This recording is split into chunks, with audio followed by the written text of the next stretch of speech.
Dari itu ya, kalau lebih lama dari itu nanti mungkin bisa pingsan gitu ya. Welcome di bengkel K3. Yeay.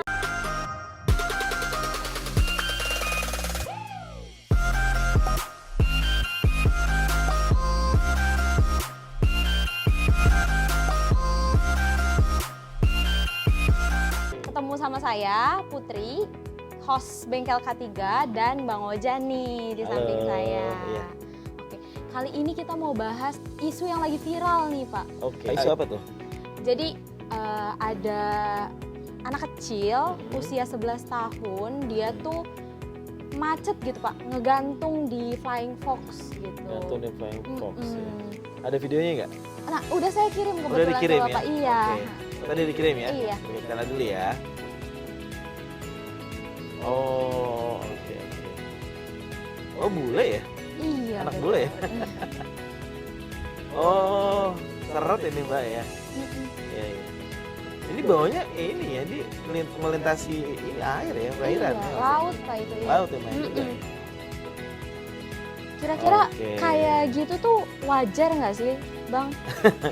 Ya nggak wajar sebenarnya ya, ya agak aneh juga ya, namanya permainan ya harus aman ya. Jadi kalau ada yang nyangkut seperti itu ya membahayakan lah, menegangkan ya. Nah kalau kayak gitu tuh cuaca atau badan yang terlalu kecil tuh ngaruh nggak sih, Bang, sebenarnya? Kalau untuk Flying Fox sendiri kan ini sebenarnya wahana permainan ya. Wahana permainan itu untuk Flying Fox sendiri sebenarnya nggak ada hubungan sih antara, tidak ada hubungan secara langsung antara cuaca yang tidak bersahabat dengan atau mungkin berat yang terlalu ringan gitu, karena dia harus didesain supaya bisa meluncur memang gitu. Jadi kalau memang ada reason sepertinya kurang pas ya kalau hanya alasannya seperti itu gitu. Soalnya kalau saya baca-baca di berita kan ada yang bilang nih Pak karena anginnya kenceng gitu. Itu sebenarnya berarti nggak ngaruh ya Pak? Sebenarnya enggak ya, nggak segitunya ya gitu. Jadi memang harus diperhatikan kembali untuk peralatan yang digunakan, apalagi ini kan terkait dengan permainan di ketinggian ya. Jadi permainan yang sebenarnya itu untuk memacu adrenalin supaya seru gitu dan harus meluncur gitu. Jadi kalau nggak meluncur ya dikhawatirkan ada sesuatu di sana, malah bukannya meluncur malah khawatir malah sejatuh gitu ya. Ya akhirnya malah jadi berbahaya seperti itu. Nah kalau itu kan kita lihat tadi videonya anaknya tuh nyangkut, kalau saya nggak salah tuh sekitar 3 menitan gitu Pak. Nah Lumayan juga ya. iya bener. Bahayanya apa sih Bang kalau misalkan kita nyangkut di wahana Flying Fox tuh terlalu lama? Tapi endingnya selamat ya anaknya? Iya selamat. Selamat sih alhamdulillah Iya. ya. Jadi kalau untuk di ketinggian ya, kalau kita tahu ya, kan teman-teman yang pernah pakai Flying Fox ya, kita kan pakai alat ini ya, alat pelindung jatuh ya. Jadi kalau memang kelamaan ya tidak terselesaikan ya, dikhawatirkan memang menyakitkan untuk di bagian selangkangan kita, bagian sendian kita seperti itu. Atau khawatir ada kemungkinan yang lain muncul gitu kan, terjatuh ya, atau mungkin kelelahan karena kepanasan saat tergantung gitu ya. Untungnya tidak sampai lebih lama dari itu ya. Kalau lebih lama dari itu nanti mungkin bisa pingsan gitu ya. Jadi itu yang malah menyulitkan seperti itu. Tapi kalau kita lihat dia inisiatif ya. Iya, dia ngayun-ngayungin badan ya, juga iya. ya gitu ya.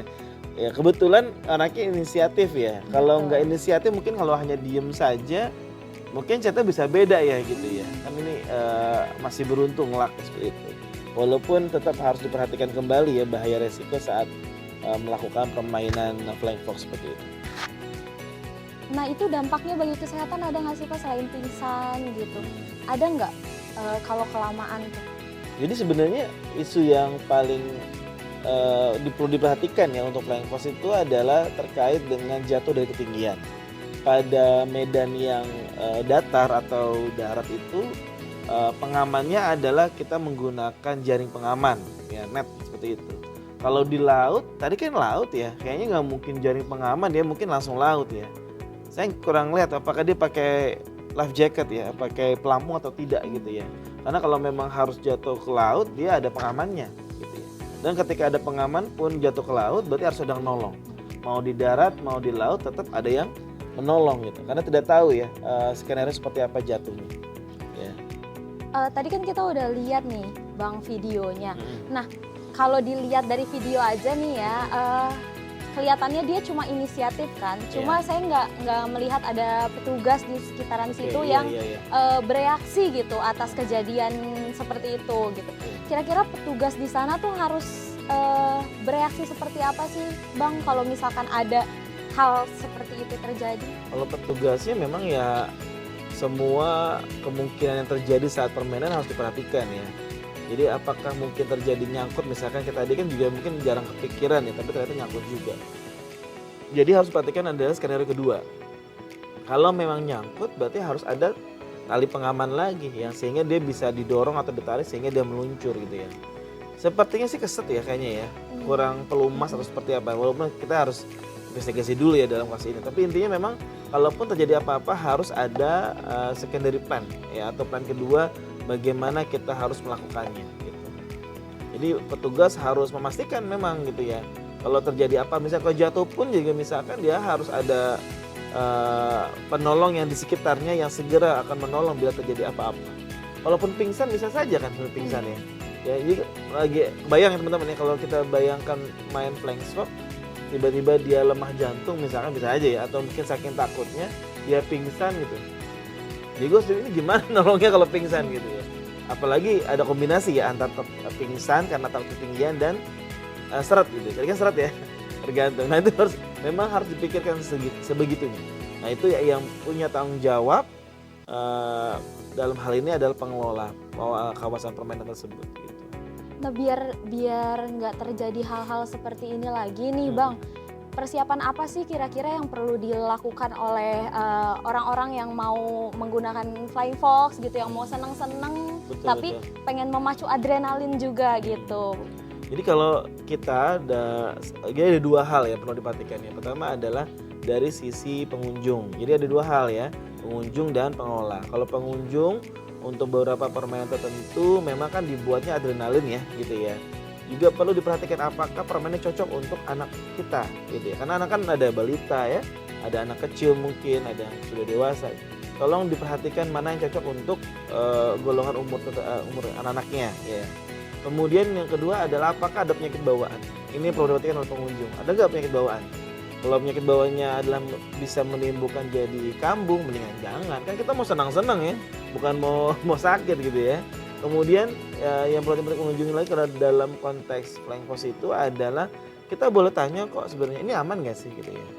Jadi kita dipakaikan gitu ya, misalkan harus menggunakan alat pelindung diri ya, alat pelindung jatuh dalam hal ini dipakaikan gitu kan, apakah sudah pas gitu ya. Kemudian kita boleh konfirmasi Bapak, Ibu, petugas yang digunakannya sudah benar belum ya, sudah aman belum ya. Jadi dia akan memeriksa kembali. Khawatir juga ada faktor manusia di sana seperti itu. Kalau sudah oke ya, jadi dia mengecek, kita pun juga mengecek ya apakah memang sudah sudah diikatkan secara baik gitu kan, apakah ada tanda-tanda kerusakan. Kalau memang menemukan sampaikan ke petugas gitu. Itu dari sisi pengunjung ya, atau yang menggunakan wahana permainan. Kalau dari sisi pengelola tentunya ya gunakanlah alat yang standar yang pertama ya. Jika Anda memang menggunakan atau menyediakan wahana permainan pada aktivitas hotel Anda atau mungkin wisata Anda, pilih alat yang standar. Yang kemudian yang kedua adalah pilih orang-orang yang memang sudah terlatih, ya dilatih orangnya cara menggunakannya ya. Kemudian tempatkanlah pada lokasi yang aman. Ya, kadang keamanan nomor satu. Kadang undang-undang pariwisata sudah mengingatkan itu, Mas. Sebenarnya ada ya, undang-undang pariwisata nomor berapa ya? 9/2010 kalau nggak salah, pariwisataan ya. Saya lupa di pasal berapa, intinya adalah bahwa memang ada hak keselamatan untuk si pengunjung dalam hal ini gitu. Ya, kemudian diperiksa ya, alatnya diperiksa ya, dipastikan ya. Di setiap wahana ya, tidak hanya wahananya tapi semua fasilitas menuju wahana tersebut apakah dalam kondisi yang aman. Karena menuju area tinggi pun juga kan kita naik ya. Ya kan, jadi tidak hanya proses saat turunnya tapi saat menuju ketinggiannya itu aman nggak sih? Jangan sampai tadi ya objektif kita mencegah terjadi jatuh itu terjadi. Ya, kemudian tentu tidak lupa adalah mendaftarkan ya, kalau dalam bahasa pemerintah kan harus dapat izin ya. Iya. Ya. Coba apakah memang itu ada izinnya ya, dipastikan agar sama-sama saling melakukan pengawasan. Ya, jadi goalnya adalah agar kita bisa asik gitu ya. Kan wisata mau asik ya. Iya betul. Mau healing ya. Gitu. Iya betul. Bukan mau stres. Mungkin kayak gitu, Mbak. Nah, mungkin abang nih, Bang, ada statement buat pengunjung-pengunjung yang mau berwisata, berekreasi, memacu adrenalin, bukan cuma Flying Fox aja nih, Bang, rekreasi lainnya. Mungkin ada statement gimana sih caranya biar kita tuh tetap aman gitu dalam berekreasi. Mungkin bisa disampaikan ke teman-teman. Oke, buat teman-teman sekalian, buat kita mungkin para orang tua atau yang mungkin masih sudah menjadi orang tua, perhatikan kembali untuk kita memastikan jenis permainan yang apa yang tepat untuk anak-anak kita ya. Jadi anak-anak itu juga dibagi, ada anak yang kecil ya, juga ada anak-anak yang sudah besar ya. Kalau anak kecil ya mainnya yang aman-aman aja lah gitu ya. Kemudian kalau yang besar gitu ya, sesuaikan dengan memang secara kesehatan, secara keselamatan memang sudah bisa digunakan seperti itu. Jadi kita harus bijak ya dalam memilih permainan, tidak hanya masalah ayo harus berani, ayo harus jangan gitu juga, tapi juga memang permainan ini harus bisa menjadi pembelajaran dan tapi juga tetap aman gitu. Itu buat kita para orang tua yang mungkin akan berwisata seperti itu. Ya, jangan lupa untuk selalu mengecek ya wisata kita apakah memang dalam kondisi yang aman ya. Secara visual kelihatan kok ya kalau memang alatnya permainan itu masih aman ya, dikelola secara baik gitu ya, kita boleh kok melihat secara langsung visual. Kalau memang ternyata kayaknya udah jarang di maintenance atau kurang maintenance-nya, lebih baik pilih mainan yang lain aja gitu ya, seperti itu ya. Banyak permainan yang perlu diperhatikan ya, mungkin tidak hanya Flying Fox ya yang menjadi yang tadi ya sudah bisa mengakibatkan kecelakaan, bisa juga mungkin kayak arum jeram ya. Arum jeram juga kan butuh ini ya, itu juga menegangkan ya bagi orang tertentu ya. Tapi ingat ya bahwa beberapa permainan yang memang punya potensi untuk terjadinya kecelakaan tinggi ya, hati-hati untuk yang lebih bijak lah untuk milih untuk yang anak-anak kita di bawah umur. Jadi yang aman-aman saja ya. Mungkin itu aja. Iya. Nah gitu ya teman-teman. Jadi kalaupun kita mau bersenang-senang ya kita harus tetap aman begitu ya, Bang. Perhatikan keselamatan dulu. Nah mungkin segitu dulu nih, Bang, untuk hari ini. Mungkin kita bakalan ketemu lagi nih di konten-konten berikutnya. Kita akan bahas hal-hal yang lebih menarik. Ringan-ringan aja ya. Iya. Oke. Saya Putri pamit undur diri dan Bang Ojat pun pamit undur diri. Oke. Bye-bye.